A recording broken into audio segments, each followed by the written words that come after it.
Hey everybody, how's it going? Welcome to the stream. I'm Ian Douglas. I'm the author of this website, techinterview.guide, and today I've got Ciaran McGhie from over in the UK hanging out with us today. So Ciaran, good to have you. Ciaran is a tech lead at you consider yourself a code school or a code program called Academy.tech. Give us a bit of background on what is Academy and how does Academy sort of help out as far as career preparation and so on? That's a really good question. Is it a code school? I don't actually.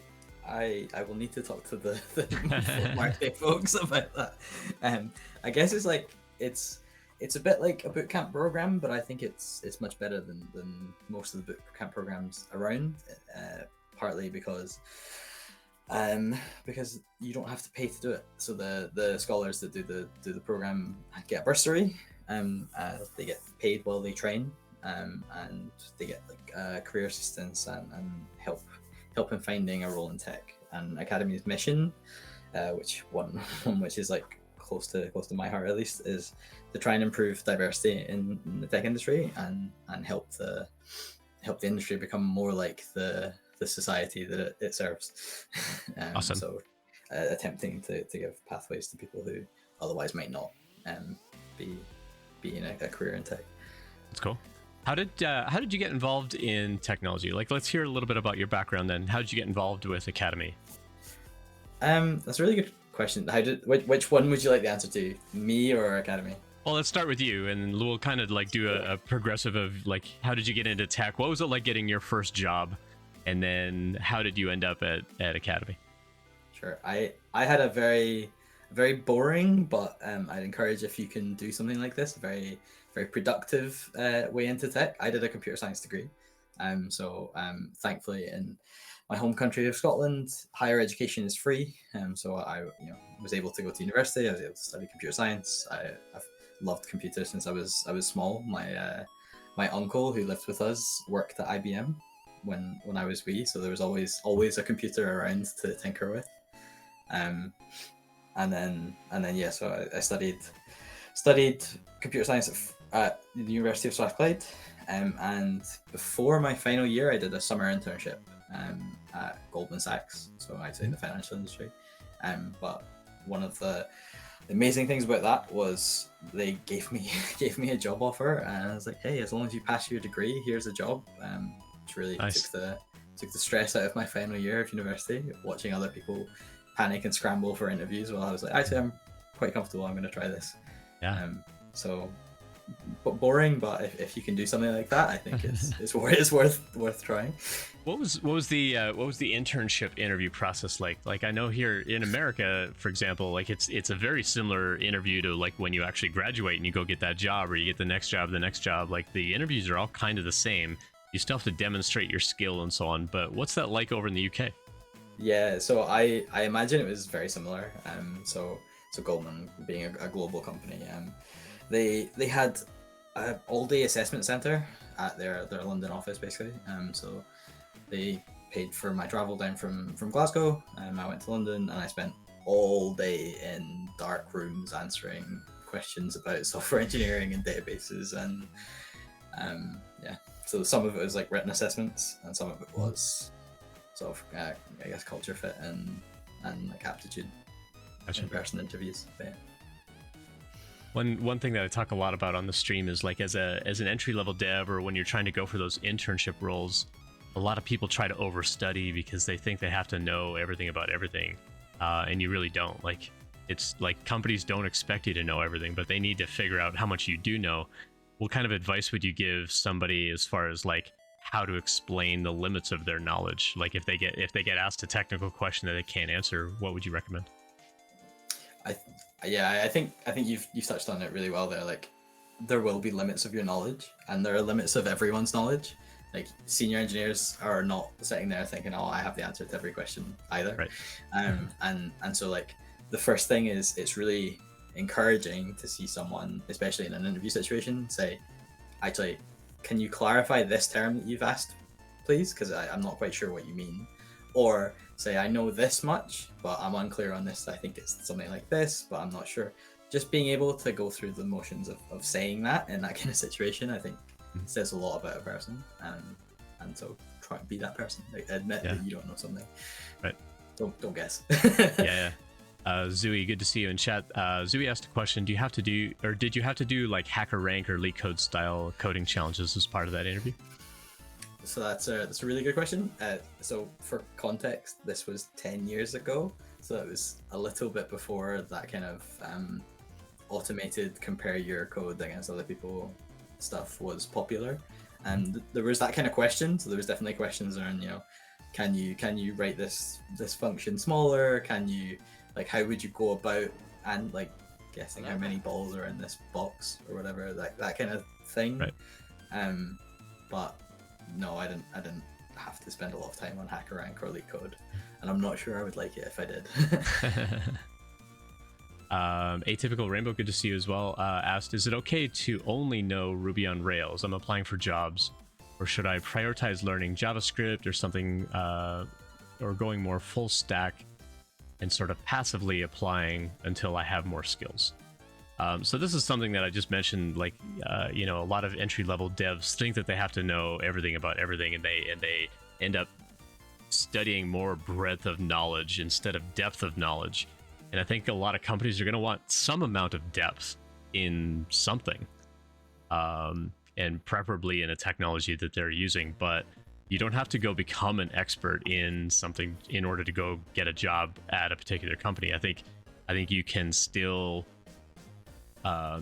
if you have a good way of explaining how you're going to transfer the skill of what you know in Ruby on Rails to go get some other job, like if that other job is also an MVC based framework, then you can explain, well, this is what I know about Rails, and this is what I know about the MVC design pattern. This is how I'm going to transfer that skill over to whatever other, you know, framework or whatever that they want you to build. Same thing with the language. Ruby's object oriented. As long as you're working in another object oriented language, you'll get along fine. I think even if you go to like a more procedural type of language like Go, I think you'll get along just fine. If you get into functional programming, it's a very different way of thinking, and so some of the functional languages might be a little tricky. But again, when you go interview, you don't have to be an expert at it. Usually what I tell people is, like, just go learn enough about it that you can explain during the interview, here's how I'm going to transfer that knowledge.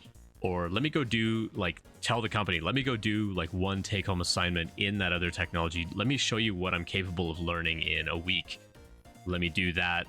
But when I interview, I'd like to do it in Ruby because that's my strength. I think most companies are going to be pretty accommodating for that. Ciaran, do you have any experience with that sort of thing? Or have you ever had to interview in a technology that you didn't really know, or try to get a job in something that you didn't really know? Yeah. I think the things that you mentioned are really good. It's really good advice. Like, you definitely don't need to be an expert in the technology stack of the company you're applying for to be successful in an interview or to be successful in that role. I think it goes back to acknowledging the things you don't know, and even better if you can, like you said, research the things you don't know up front. So like, these are the kinds of things I see, like, or like I know I will need to learn, like acknowledging that and saying that. But also, I think it depends on the company as well. Like, there will be companies and teams which are set up very well for onboarding people, for bringing in and on people, those unfamiliar with like a stack or a language, and training them up. You'll see this a lot, especially if you've got, you know, proprietary technologies like Goldman did, or maybe you're using something a little bit less popular. Like, I know teams that use things like Haskell, or you mentioned functional programming, like often are set up well to teach people the basics of those things, because they don't expect everyone interviewing to have those skills already. Right. But yeah, I agree with the things you said already. Yeah, cool. I thought I missed another question, but I guess not. Energy, thanks for the follow. Appreciate that. Cool. Well, so you mentioned that interview with Goldman Sachs, that was like a decade ago. Looking at your LinkedIn, looks like you stayed in financial industry for a little while, or what we call fintech now. How did you sort of transition through? Like, were all those interviews kind of the same, you know, as you went from job to job? Yeah, so I was at two financial companies. So I was at Goldman for like 2 and a bit years, and then I was at JP Morgan for about 3, I think, Okay. just under 3 maybe. Yeah, the interview was less, there there was less emphasis on proving that you know things on my second one. I think there was an assumption, hey, you passed the hiring bar for this other company we respect, so we'll assume this, but then we'll interview you for the rest of the fit. And Gotcha. it helped, I think, that I moved from what was I trying to say? The business function that I moved from and to were very similar. So I moved from the market risk team at Goldman to like a stress framework, which was also a risk testing team at JP Morgan. So there wasn't that need to onboard me to like what is risk and what is security and things like that. So that was helpful. Yeah. I'm not sure. Did that answer your question? Yeah, it did. So how did all this lead then into coming to work for a company like Academy.tech, or Academy as we call them? You know, it's a school, and from what I'm reading online, it looks like you kind of go find brand new graduates, and then you give them this additional training. You pay them for their time to do this extra training, and then help them quite a lot with career advancement or career preparation, interview preparation, and so on to like go get a tech job. How did you get involved with Academy? So Academy had the chief product officer at Academy. This is very nepotistic, and I feel bad saying this, but he had worked previously with a CTO that I had previously worked with. And so for context, I'm a freelancer, I'm a contractor. So when Academy were looking for support with their engineering team, I was like, hey, do you know anyone who might be a good fit? Joel recommended me. And so we spoke and we got along. Junior talent and diverse junior talent is something I feel really strongly about. Like junior people and people new to the industry have a place in tech teams, and they're really important. And like we need to make sure that there's pathways for everyone into the industry, and so yeah, I guess that's the mission aligned, but unfortunately a nepotistic pathway. No, it's all good. It's all good. So you've been working with them for a little bit. So you mentioned, you know, that kind of building up that entry level development talent is really important to you. What sort of sparked that in your own career? Like where did that sort of drive come from of like, yeah, I absolutely want to be a part of that? I guess it's something that I've always felt strongly. Like I mentioned in Scotland, higher education is free. And if it hadn't been, I'm not sure I would be sitting in front of you today. So, you know, that pathway and that support helped me to be the person I am. And then I was very fortunate in a lot of ways that like the companies I started my career at had strong learning cultures and a lot of emphasis on the job training and you know, improving their employees. And moving around various companies as a contractor, as a freelancer, you kind of see that that's not the case everywhere. And the places where I've been happiest and I think have the best engineering cultures, I think have been the places that facilitate and, you know, onboard and train junior talent and are willing to invest in the people that they have. So I don't know, I guess it's partly my background and my upbringing, and partly I just think it's a thing that good teams do and should do. Yeah, no, I think it's fantastic. And then you also mentioned that diversity is really important to you. It's something that's really important to me too. And so we got this fundraiser going on where I'm raising money for diversity in tech. We're trying to raise $1,500 by the end of the year. We're getting there. We got a little ways to go. But October is going to be kind of the big like fundraising push with the giveaways and so on. So I've actually been madly 3D printing all these little kit cards, and so they're just little pieces that you break apart, and this one would build like a little land speeder from Star Wars, for example. I was gonna say, is that a speeder? I think this one is Deep Space Nine from Star Trek. We got various like Starship Enterprise. So I printed like a whole bunch of Star Wars ones. Like there's a really interesting like Millennium Falcon. You know, so I'm gonna do these up all in different colors and things like that, and get some kits together. One of my favorites, I meant to bring the actual like constructed model down, but it's a little catapult system that you can put together.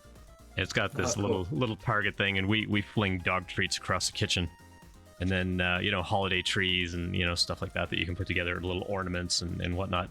And then more like Starship Enterprise types of things. So the giveaway in October is basically going to be like, you get a whole mess of these things in the mail, and then I'm going to do like some kind of big giveaway.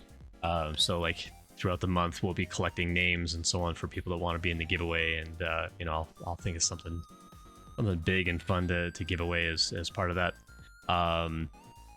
So yeah, diversity's been really important to me. Being a white male in tech, it's been like kind of a big drive for me of like seeing a lot of other white males in tech, and not that that's inherently bad, but we are kind of overrepresented, and like you say, it's important to have that representation, whether it's the level of skill, but also the person and who the people are.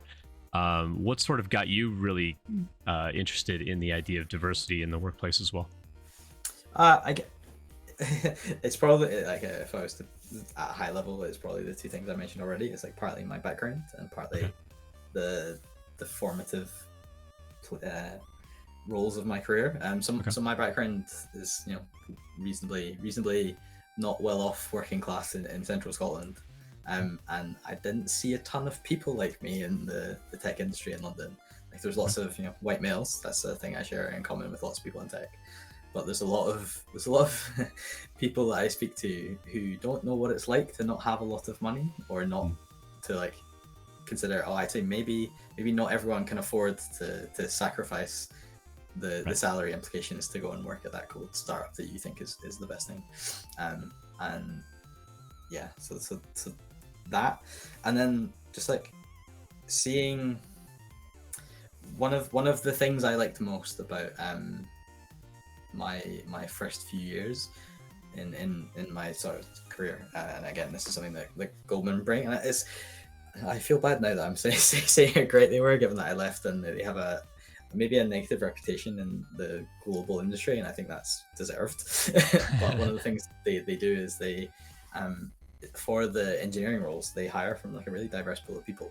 So it wasn't all white males in that room, and it wasn't everyone with computer science degrees. There's people with humanities degrees and math degrees and chemistry degrees.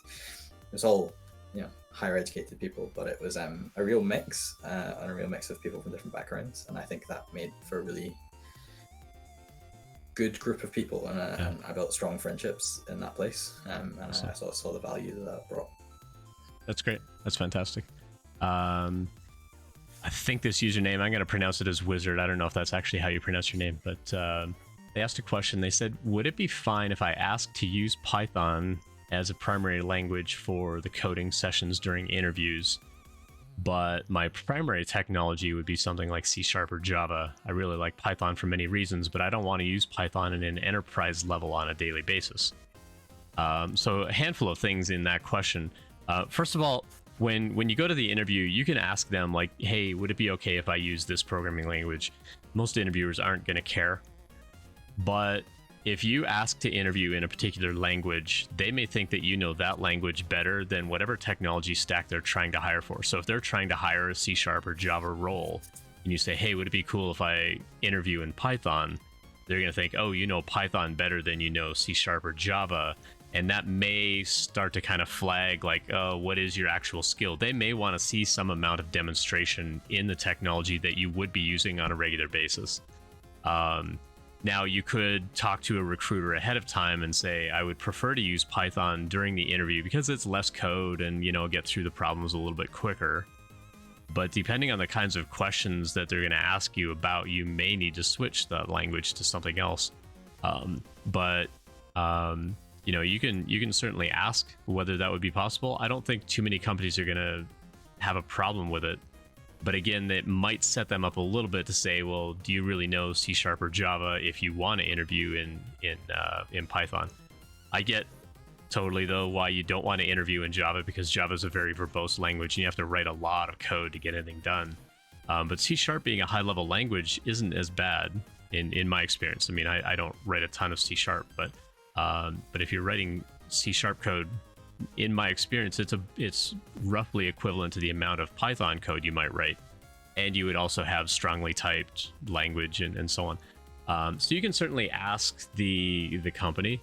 But I think it would be important to be clear to them and say like, hey, if you want me to do any kind of take-home assignment or any sort of larger proof of demonstration of skill, I'm happy to do that in C# or Java. But at the interview, like on the spot, I would prefer to do Python.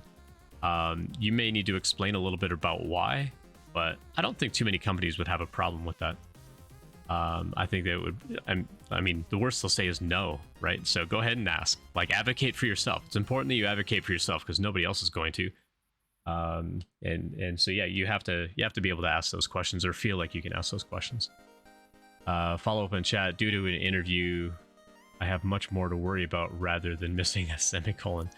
I mean, at the same time, I think most interviewers are pretty forgiving about those kinds of things too. Like, they know you're nervous, and so if you miss a semicolon or the syntax isn't exactly right, or you get the parameters mixed up or something like that, they're really not going to hold that against you too badly.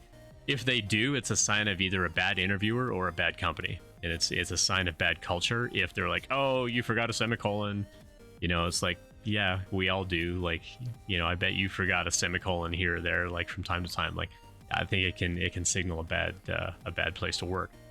Or at least a bad coworker. It might not be the entire company. It might just be that interviewer. But that's a whole other thing to chat about. Would it be a flag if I'm an engineer with over 10 years of experience? So good follow-up questions here. I think you can just talk to the company about it. I don't think it's going to be a major flag. You could just say like, hey, I really prefer to interview in Python, but I can totally get by in C# or Java or whatever technology that they want you to do day to day. But for the purpose of interviewing, you want to use Python. I think as long as you explain the reasons why. But if the technical challenges get into like strong typing or things like that, like you can get into type hinting in Python, but it's not exactly the same. It might not give you the flexibility, or it might give you too much flexibility for the interview challenge. But you can ask. You can always ask. I don't think it'll be too big of a flag. Me personally, I mean, I do most of my coding these days in Python, and so I would just tell them I'm going to interview in Python. But if they want to use a different stack in production, then I would probably want to do at least some part of the interview in that technology to show like I really can do that language. But again, every company is going to be a little bit different about their expectations. Ciaran, any experience like juggling different kinds of technologies? I know we kind of asked the question earlier, but like, have you ever had to do an interview in a tech that you didn't know, or in a tech that you felt more comfortable in? Yeah, a few times, like in a mixture of success and not success. I think like the way I think of it these days, if anyone's expecting like working code, it should be under like the same sort of conditions as you would work, right? You should have access to the internet to look things up. We all forget things. We all reference things every day, right. And anyone saying they don't is lying or not very productive. So yeah, like I guess like I'd expect if they're looking for that level of detail and accuracy, one, you'd have access to all your normal tools like your IDE and your internet connection. And two, if they're going to be that, I genuinely think like what you said, if someone is going to be that nitpicky in an interview where there are nerves involved, it's probably not a great team to join. yeah, like they know you're nervous, and so if they point out simple little mistakes like that, then yeah, it's a sign of a bad culture. If they like, if anything, they should be like, don't even bring it up, because they know you're nervous, and if they bring it up, it's going to make you more nervous about like other things that you might miss. And yeah, and I think there's scenarios in interviews where you do bring things up, like right, like I have definitely spotted it. Oh hey, like did you typo this? Did you miss this? And that's not to drag that person or to even judge that person. That's just I can see what you're getting at here. You've solved the thing I was asking, so like let's move on to the next part, because this part isn't relevant. Like the fact that you missed that semicolon is not important. Right. So if they're not either saying, oh, that doesn't matter, or prompting to the next part, then there's something going on there. One thing I do quite a lot is when I'm doing mock interviews with people is when they write up the algorithm and they try to execute the code, if it doesn't work, my first question is, okay, so it didn't work. That's okay. Show me what your debugging process would be. Like, how are you going to debug to find out what happened and why this didn't work? and explain that and walk me through what that process is, because a lot of times they're like, oh, let me just walk back through the code real quick, and oh, I forgot a semicolon or this or that, or maybe they read the error message and maybe they don't, or maybe it just didn't come up with a result or something like that. And so it's important for us to also see your level of skill in debugging. Like, what do you do about that? Do you add some print statements? Do we even have a debugger? TypeScript tea time, good to see you in chat. Thanks for the chat. It said in practice, your IDE or your compiler is going to catch that kind of thing anyway, which I agree with. There are some interviews though, like if you go interview at Google, they make you write code in a Google document where you don't have type hinting and tab completion and all that kind of stuff. And they kind of do that on purpose because they don't care. They don't care if you miss a semicolon or if the parameters are out of order, if the code even works. Like they don't plan to execute that code to see whether it's even functional. Kind of like Ciaran said, they just want to know, like, can you solve the problem? That's really all they care about. And to what level are you solving that problem, and going into optimizations and thinking about those those natures of things. Awesome. So you've been at Academy for a while. So do you still do freelance work, or are you just full time at Academy now, Ciaran? I'm full time at Academy now. Yeah, so Okay. we've been building out our internal tools and platform, and that keeps me pretty busy. Okay. So what kinds of things do you build for a school like this? Like, what kinds of tooling and so on do you build? Yeah, I guess so. We've got a bunch of stuff. Part of it's been experimentation to try and find where the best use of engineering resources is. Mhm. So there's lots of education tools, and it's trying to find, like, well, which ones have value, which ones do we like, which ones are not adding value that we could do better. And so we've got, like, things to deliver content, things to do, like self-paced learning, and to do multiple choice quizzes and that kind of thing. Our focus at the moment is trying to convey the journey of someone's learning, and, like, how do we know that someone is learning, and how do we share that information with the people who care. So with the scholar themselves, with the faculty, so that they can know how to intervene and help, with the people that are going to be interviewing, and our partners, when they will say, oh, we're really interested in a scholar or we're looking for a scholar who's interested in this kind of technology. Do you know anyone? And are they? Can you show us that they're good? And that's kind of the kinds of things we're focused on. Gotcha. So Academy doesn't charge the students; they actually pay the students to come and learn for the 4-month time exactly. that they're part of Academy. How does Academy make money? Or, like, I mean, it's one thing to be a nonprofit, but then they still have to fundraise. Like, what's the business model at Academy? So it's just worth clarifying. Academy is not a nonprofit. It is a VC-backed company in the UK. So for now, Academy has investment funding. Okay. And that's the current plan. The business model varying, but the aim is to charge companies who hire our scholars. Okay. This is something that I've had to mention a few times, but, like, hiring is not free or cheap in the tech industry. It is difficult to find talent for lots and lots of companies, and companies that are good at it don't like to talk about why they're good at it, because they don't want to share that information with other people. And so when companies are finding talent, they are paying recruitment agencies or recruiters. They're paying fees, they're paying percentages, and so Academy makes money in the same way a recruitment agency would. Gotcha. Okay. But I like to think that they're better for the people that are going through the program. Like you said, they get a bursary for the duration. They get assistance with interviews, and access to a network of people that and friends for life, hopefully. So. Yeah, that's fantastic. I like that the company is focusing on that. Like, in America, it's really hard to find recruiters that will work with entry-level engineers, because they make that percentage on the salary, but they know, like, if they can place me as a senior dev, I mean, I've been doing this for 2.5 decades, like, they're going to make a lot more money on my salary than somebody coming in fresh out of school. Yeah. They're going to make a much higher sort of like kickback or whatever you call it, based on the percentage of my salary versus an entry-level dev. But there are so many more entry-level devs out there. You'd think that the recruiters would be going after that entry-level talent and helping them get placed, like just from a sheer numbers point of view. If I can place 10 junior devs, like that's way more money in my pocket than placing one senior dev. But it's also convincing companies to hire entry-level devs.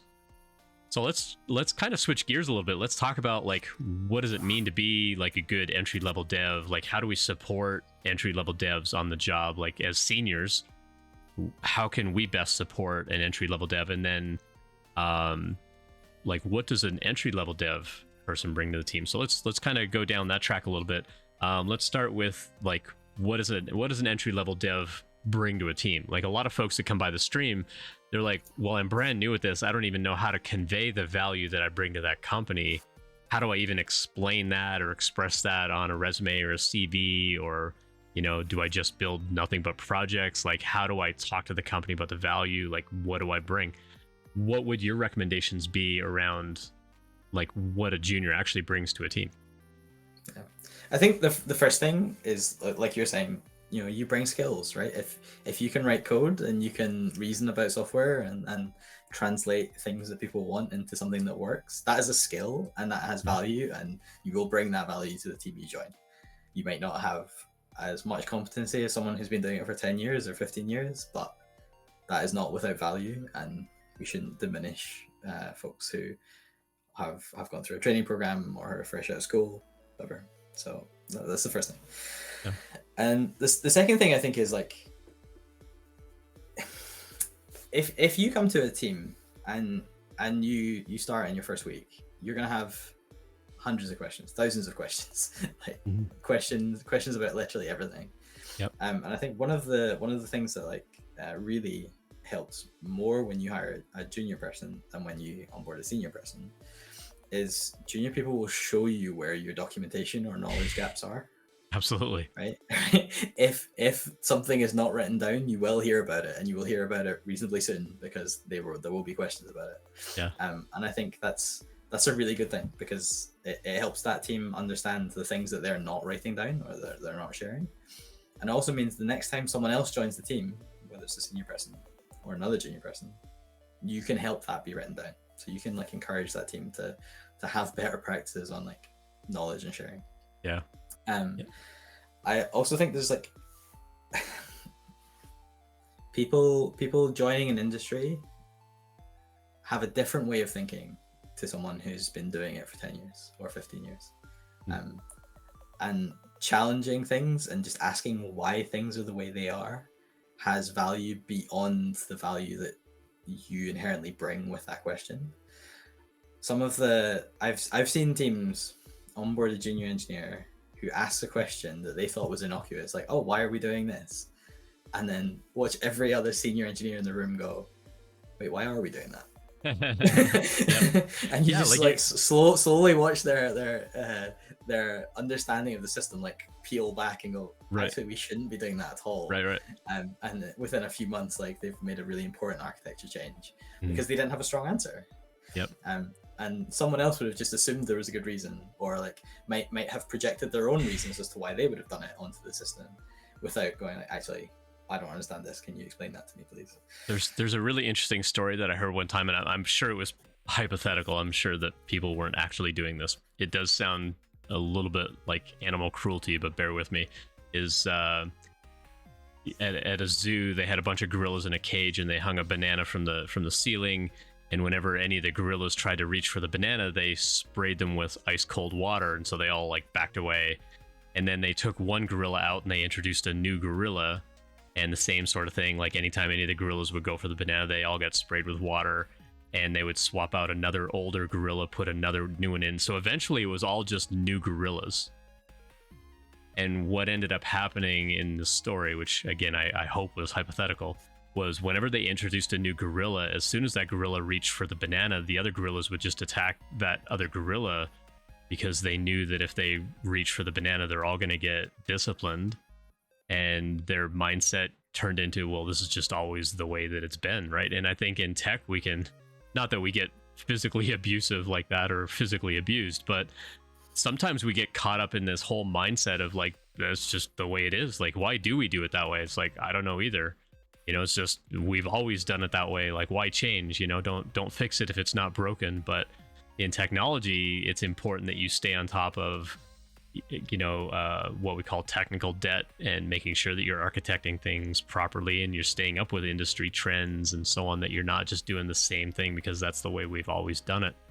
And I like what you said, like the juniors or entry level devs, they come in with this fresh mindset, and I think to some degree a bit of a naive mindset, but that does really expose the problem areas around your architecture, your documentation, how you do testing, everything from like, how do I set up my laptop, all the way through to like, how do I work on a daily basis? Like, maybe you started working on a bunch of automation and you like, one little piece broke, and so you can automate a certain part, and then there's a little bit you have to do manually, and then another automated piece, and a little bit you do manually, and then another automation. It's like, why isn't that whole thing like fully automated, by now? It's like, yeah, why isn't that all automated by now? Like, so yeah, I like the energy that an entry level dev brings to the team.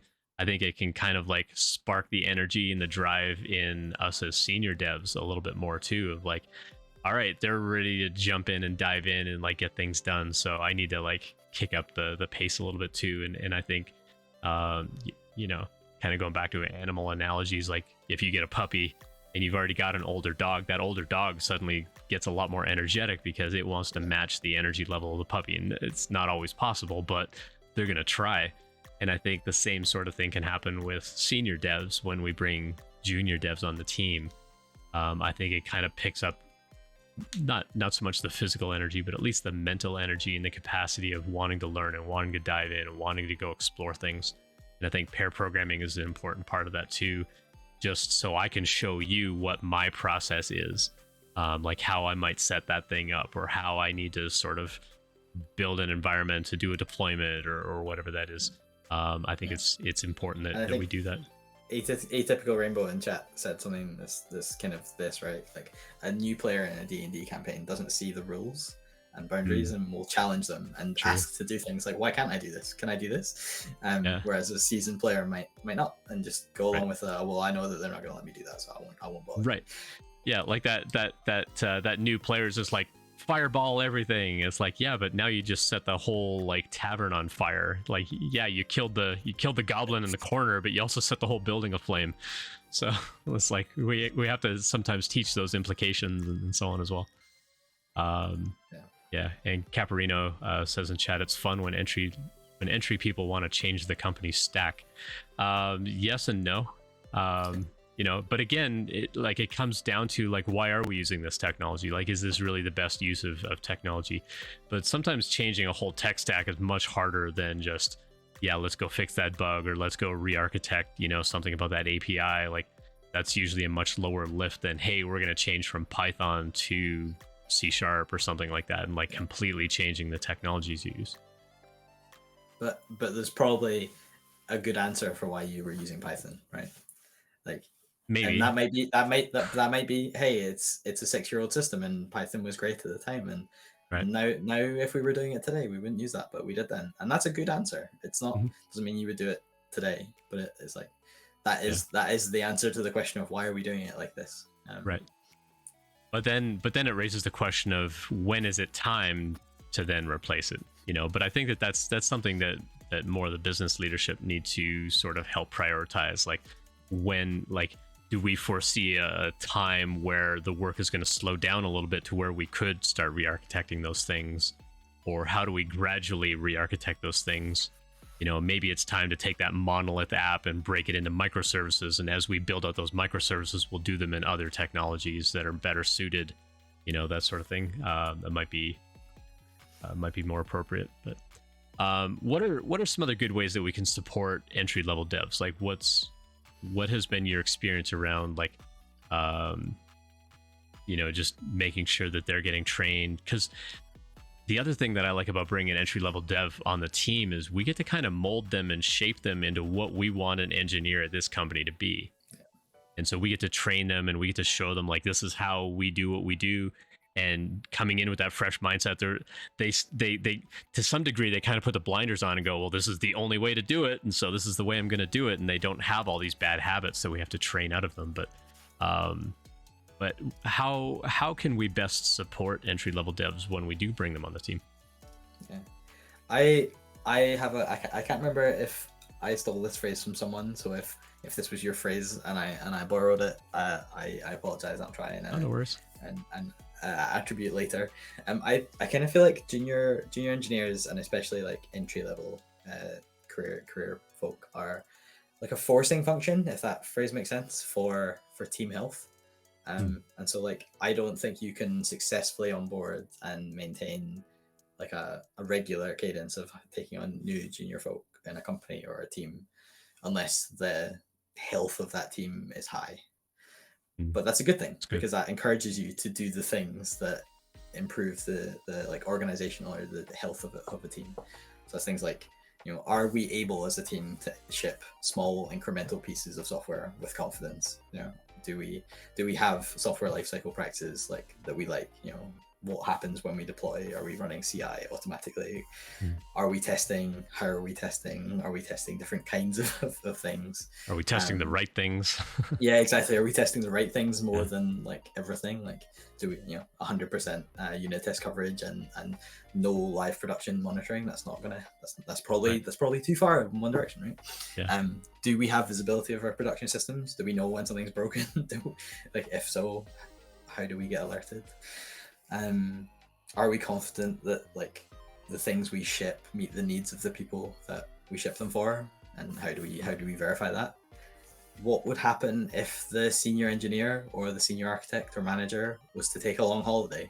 Would they be able to take a long holiday? Is the stuff that they know written down or shared widely enough that that's possible and okay? And I think those things are necessary for junior people on your team, but they're also the signs of a healthy, you know, sustainable engineering practice. And so I think like if you're in a position where you bring on, you know, a brand new career engineer and they're having a good time, you're probably in quite a good team, and that's like a thing to be proud of. Yeah. And the other thing you touched on already, which is like, do you have a culture of learning, and do you support your employees or your team members to learn new things? What happens when you know you encounter a technology that you think is right but no one on the team knows it? Does everyone have a chance to learn that? Is there budget for courses or for books or for conferences? Like all these things that again I think are the sign of a healthy team or a healthy organization are also the things that the junior talent wants and are the things that are going to keep people in your team. If someone feels like I've been here 3 or 4 years and I haven't progressed at all, that person's probably not going to stay in your team very long. That's true. Or certainly it might not have even lasted that long, right? Like if they haven't learned anything or feel like they haven't learned anything.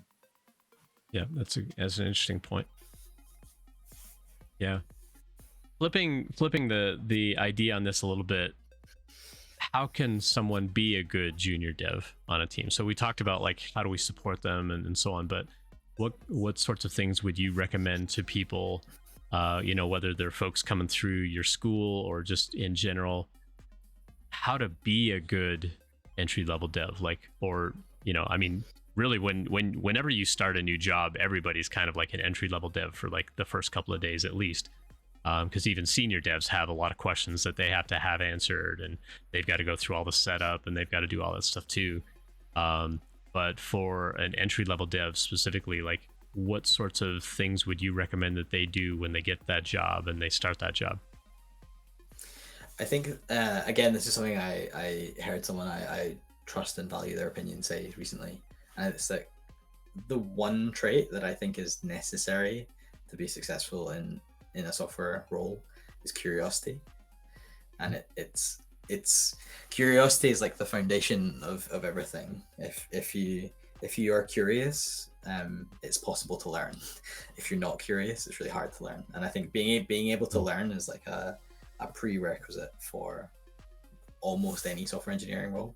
Like we said, like no one knows everything, and so any team you join or any company you're trying to join, you're almost certainly gonna have to learn something. And so it's being open and curious to those things and being willing to learn those things. But I also think that curiosity is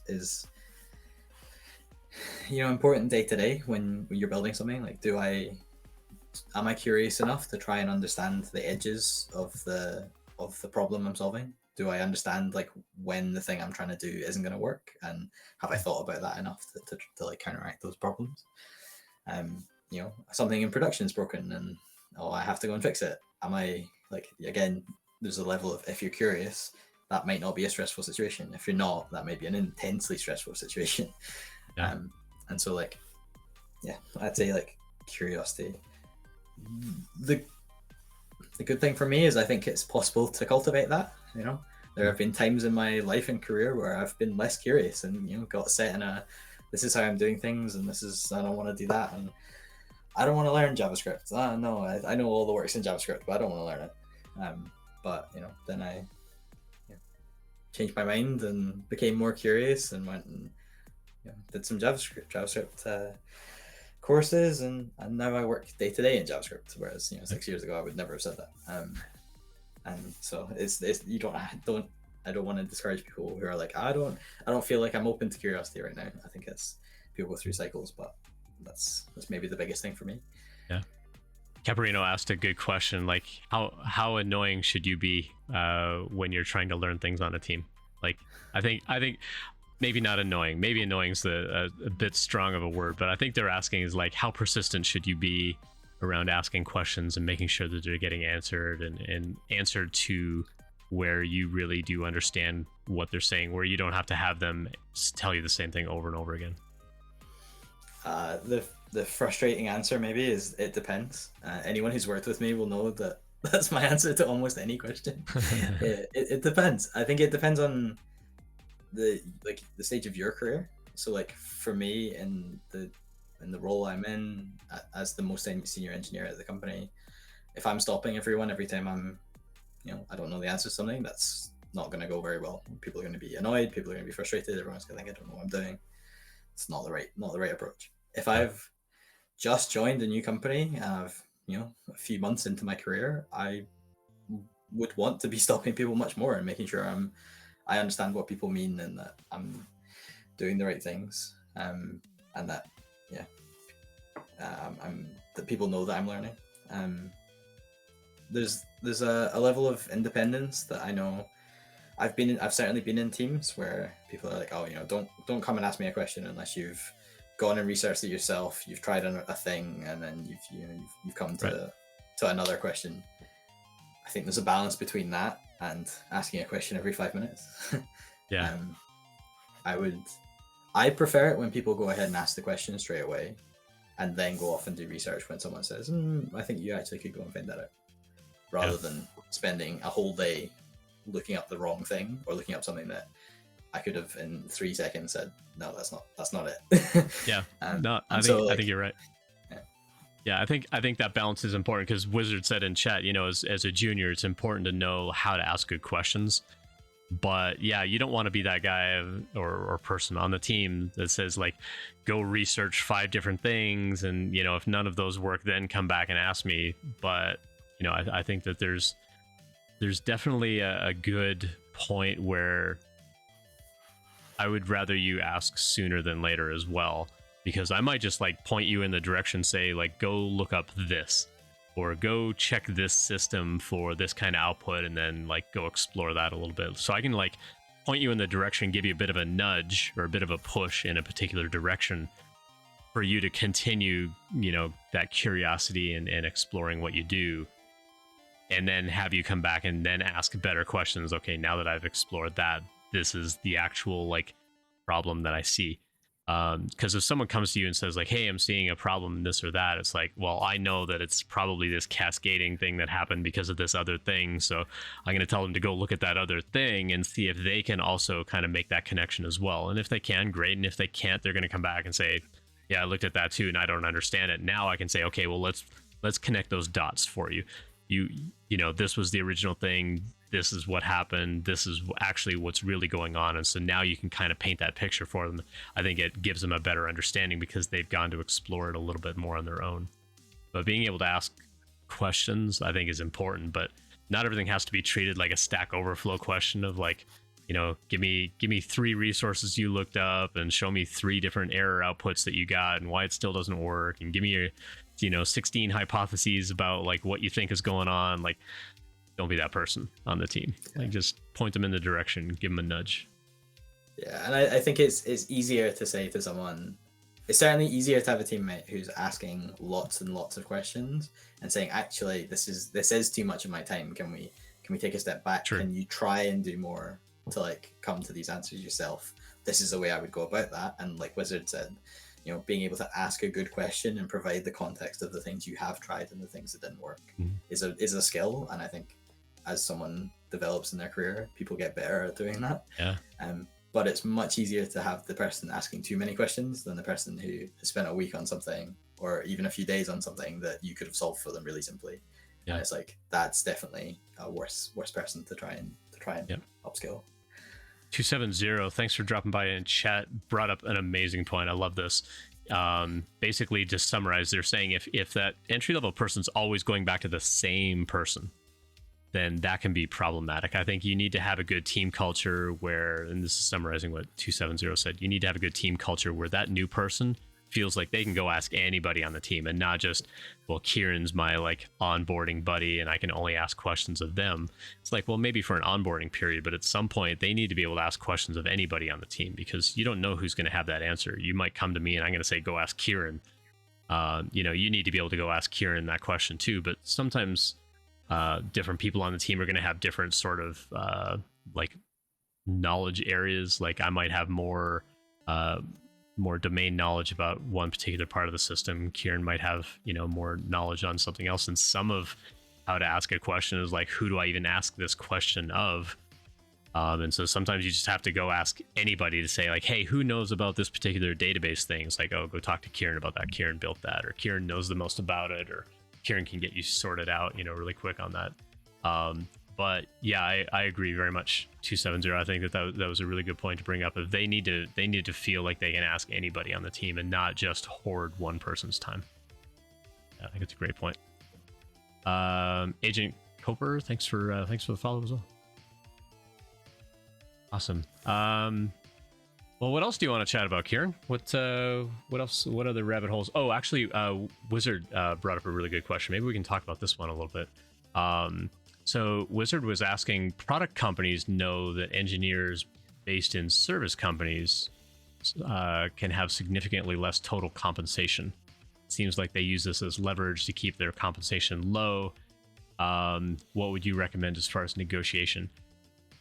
I mean, in some areas of the United States, it's illegal for companies to ask what your previous compensation was. And even if they make assumptions about that, some of the first questions that I ask when I talk to a company is I ask them, like, what's your interview process and what range of salary are you offering? And I usually try to ask them that before they ask me how much money I want for the role. And if they do ask how much I want for the role, I ask them in return, what are you offering? So that way I kind of dodge the answer myself. But I think like whatever your previous salary is should have no bearing on what that next role is as far as what you're going to do. If you're coming from a service type of role and going into a product type of role, you should be paid as a product engineer and not as like a service engineer. So there's nothing really to negotiate there. If it is happening, then it's a sign of a bad company. The company should be paying you for the quality of work of what the role is that you're about to do, not the history of what you've been doing. And so it's none of their business. Like you shouldn't have to disclose how much you made at a previous job. If they ask you for pay stubs, you can just refuse to give them and just say, you know, this is what I'm expecting to make in this new role based on the skills and the talent that I have. Ciaran, do you have any kind of experience like having to negotiate for those kinds of things, or did you ever negotiate in when you were going for these different jobs yourself? So it's certainly early in my career, I never negotiated, and that's something, you know, looking back, I was like, oh, maybe I should have. More recently, we sort of spoke about this before we went live, but I'm a freelancer and a contractor, so I have a slightly different relationship to a lot of companies that I work for, compared to someone going for a full-time employee role. And so it's been a long time since I've had that, like, oh, is this a fair compensation for, you know, joining this company permanently? But the thing I would say is, I believe quite strongly that the only people who benefit from salaries being hidden information are the companies paying the money. Yeah. Talk to your peers, talk to people who do the role that you're applying for, find out what they make, right? Yeah. It's like the only thing that's going to happen is someone finds out they are underpaid, and with that knowledge, they can go back to the company with the knowledge they're underpaid and ask for more money. Right. So unless you happen to be running a venture capital firm or a very large tech firm, talk about money with your friends and with your colleagues. Yeah, that's my opinion. Sorry.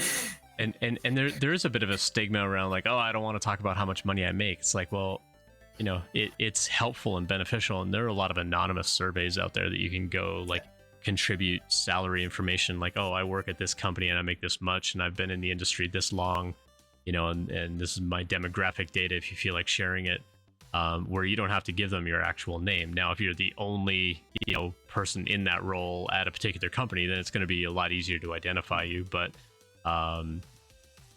yeah, I think it's important that we talk about those kinds of things. Otherwise, we end up with this pay gap and skill gaps and all these, you know, these things that bring teams down and really hurt team morale because the company wants to save a few dollars. Like, just pay everybody the same amount of money for the job that they're doing. Like, yes, there are certain things where a particular skill is worth a little bit more money, but that's a negotiable thing between you as an individual and the company.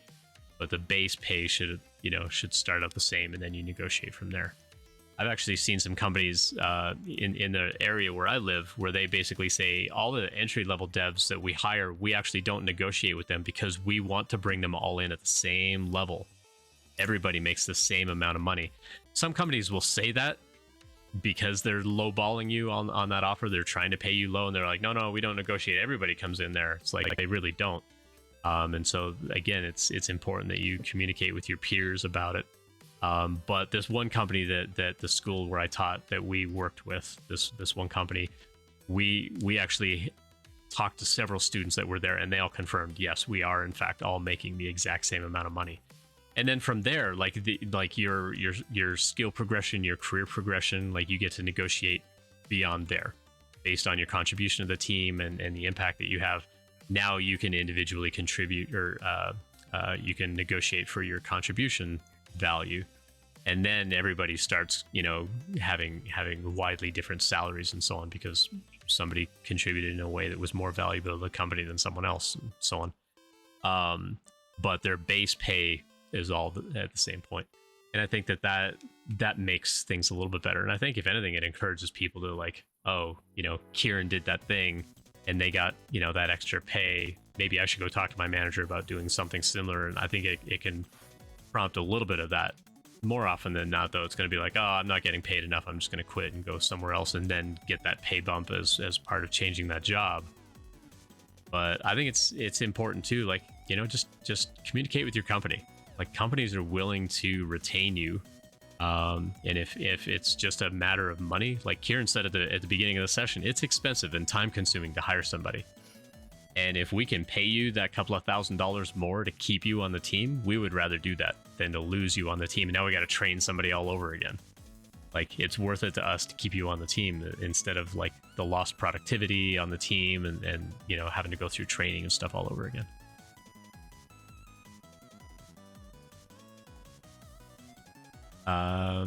Cool. What else do you want to get into, Ciaran? We can probably wrap up in the next 10-15 minutes or so, but any other topics? If you got other questions that you'd like to ask, you're welcome to do that. Also, if you want to ask anything anonymously, you can just send a whisper over to my chat bot and it'll show up anonymously in chat if you want to ask something anonymously there.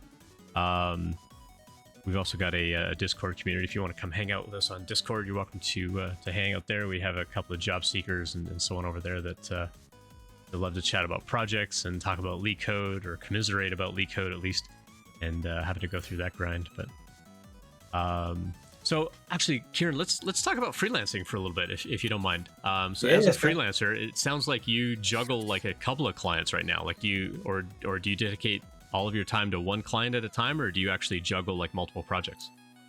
So that it depends. So at the moment, and this year, since January this year, I've been full-time focused on Academy. Okay. And that's good, and I think that's been necessary for both of us. There have been times where I will be doing part-time with one client, part-time with another client, or even like specific they're called time and materials kind of contracts in the UK, where you have a specific deliverable, and then the flexibility around, as long as it's with us or live by this date, you're free to go about it as you like.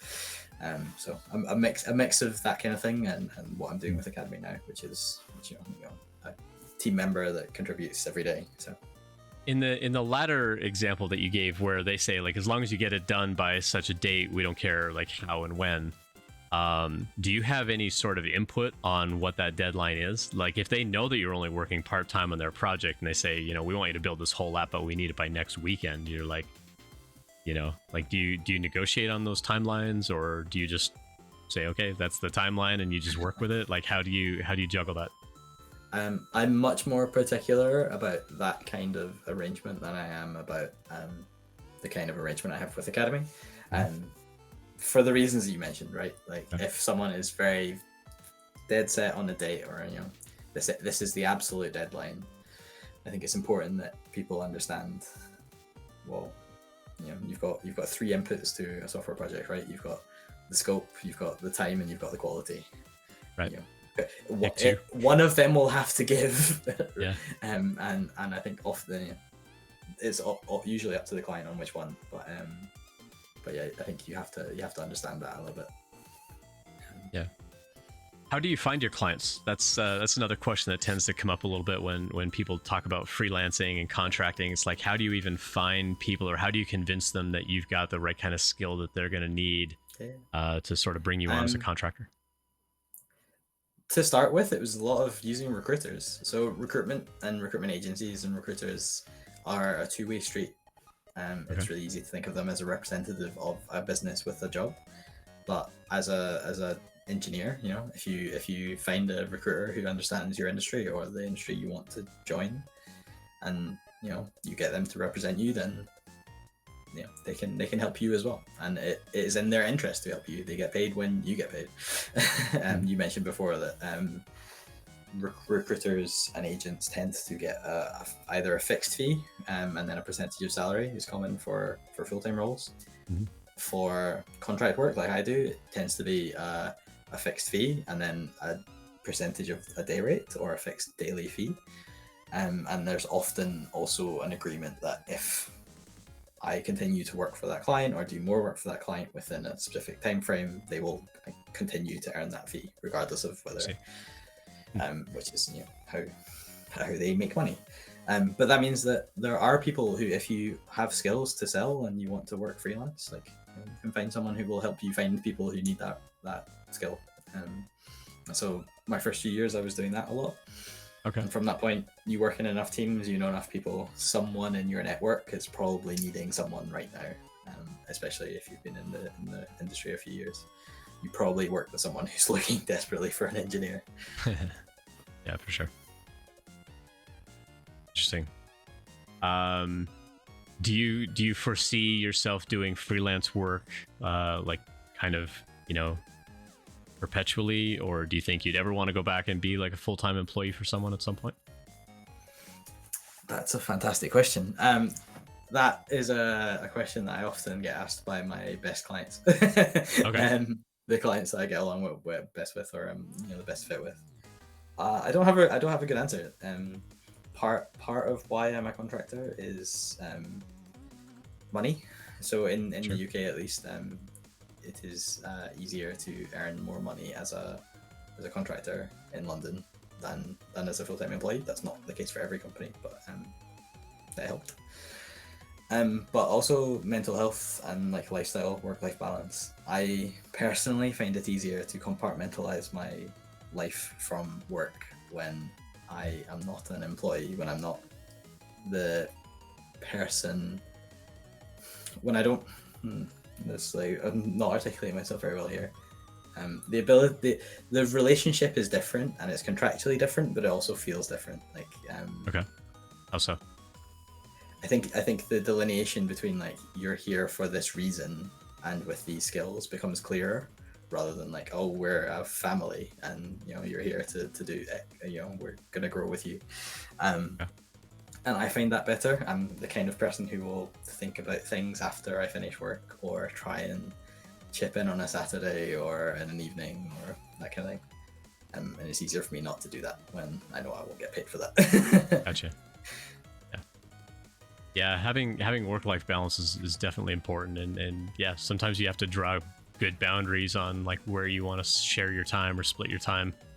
We had a question on the stream, I think a week or so ago, maybe 2 weeks ago, about what they call like overemployed, where you take like multiple full-time jobs and try to juggle both, and sometimes people do it as an overlap where they know they're going to quit this job, and so they start working another full-time job. And if they don't like it, then they'll just stay at their other job. If they do like it, then they'll quit the other job. And so some use it as an overlap, but some people actually do it like all the time, where they're working multiple jobs all the time in order to make like a ton of money. And there can be some ethical, issues in there, and legalities on who owns the code that you write, and what time of day you're expected to work and all that kind of stuff. But it definitely brings up interesting balance, and I think as a freelancer it's a little more understood from an employer's point of view that if I'm a freelancer for you and I'm giving you 20 to 30 hours a week, I'm probably going to spend more time working on another client, or maybe that's just where I want to cap my time because I've got a family or I've got other things that I want to spend my time on. Any thoughts as far as like people wanting to do the multiple jobs? Is that a thing over in the UK? Do you hear people doing that aren't freelancers? I've heard of it. I haven't. I don't know anyone who's done it. I've read about it in the news and stuff. I think it was quite a popular news story in the UK last year at the height of like, everyone working from home in lockdown. I honestly can't think of anything that sounds worse to me. It sounds like my idea of a nightmare. But I don't know if that's just can't tell if that's just me. I quite like to take a substantial gap between significant contracts. So if I know I'm going to be full-time with a client, I generally try and take at least a month of time for me, time with my partner, with my dog, just trying to appreciate the life that we get, as well as purely being a software engineer. Yeah, for sure. Heisenball's asked a good question in chat. For mid-level devs, does management have to be part of the advancement path? Like, do you have to go down a management path? It's hard to see how to progress without going into management at some level. I've done both. So I stayed down the development path all the way up to, lead architect at a company. And then I also went down the management path at another company. And as I would do one, I missed doing the other. So as a team lead, where you're leading a team and you're kind of helping them understand like how they should sort of grow and advance their own career. Again, you're kind of doing this mentorship all the time, but when you go down the management track, you're really taking care of the person and their career path, as opposed to just helping somebody become a better engineer. And so, in my mind, the split, like kind of that fork in the road that you take, if you stay down the technology track of things, you kind of go from being a senior dev to a lead dev into like a staff principal, distinguished kind of path, and then into like a CTO type of role. But there is absolutely advancement there. In my experience, though, the farther up that path you go, the less coding you do, and you do more planning and architecture, and these are the projects that we're going to do, and let's talk about the system design of like how we're going to build these things, how they're going to communicate, and you're doing a lot more planning and rallying the troops sort of under you in the organization, as far as like, all right, well, let's go get Ciaran to work on this part, and let's go get Ian's team to work on this other part. And, at a high level, we understand the big picture, and we're going to try to convey it as best we can to the people actually implementing it, like how we want things built. And so the farther up that hierarchy you go on the engineering side, the less coding you're doing, but you're getting into other planning and like resilience and disaster recovery and scalability and all that sort of thing. If you do go down the management path, now you're dealing more with hiring and retention and disciplinary action, and how do you like hire and fire people, basically, and taking care of the people on the team. Like, when is it time to add more people to the team? When is it time to let this person go because they're not happy, or oh shoot, we just got notice from this other person, so how do I build a job requisition? How do I figure out my budget? How much money do I have to replace them? How much money have I got to like figure out how long this hiring thing can go? Like, do I need somebody immediately, or can I wait like a month or two and try to find like the best candidate I can, or do I just need like anybody that can come fill in? Or do I hire somebody like Ciaran to come in as a freelancer for a little while and just do some staff augmentation while we try to find somebody full-time to fill that role? Like, those are the decisions you're going to make on the managerial side, and you're doing more of the business side of what the technology teams are up to, and less about the actual technology. So I don't personally feel like you have to go down the management role to advance in your career. I think you can stay on the engineering side, but keep in mind that no matter which path you go down, as you advance, there are going to be fewer and fewer roles in that path anyway. Like, you're only going to have so many team leads. You can have even fewer like staff development or managers. You go up from there, like you're only going to have a certain number of like principal engineers. You're only going to have a certain number of directors, and you go up from there, like you're only going to have a certain number of distinguished engineers. You're only going to have a couple of VPs. Like there's only like there's going to be a limit. It's definitely kind of the pyramid thing. As you get higher in the rank, there are fewer and fewer roles, and so at that point you're more likely to leave the company to like step into that role at another company, in my thinking anyway. Atypical says, just to make sure, did you say that everybody needs to go into management? No, not at all. No, you get to choose. You get to choose the path of your own career. You don't have to go into management. You can, but you don't have to. For me, when I was a team lead, I found it interesting to think about the people side of the business and to try to manage that from the business perspective. And so I actually went down the management path, and I worked my way up into director level roles at two different companies, and thinking about the teams and the hiring and the budgets and taking care of the business aspect of that, as opposed to the actual technology and being hands-on. But then at another company, I also went like really deep down the technology path as well.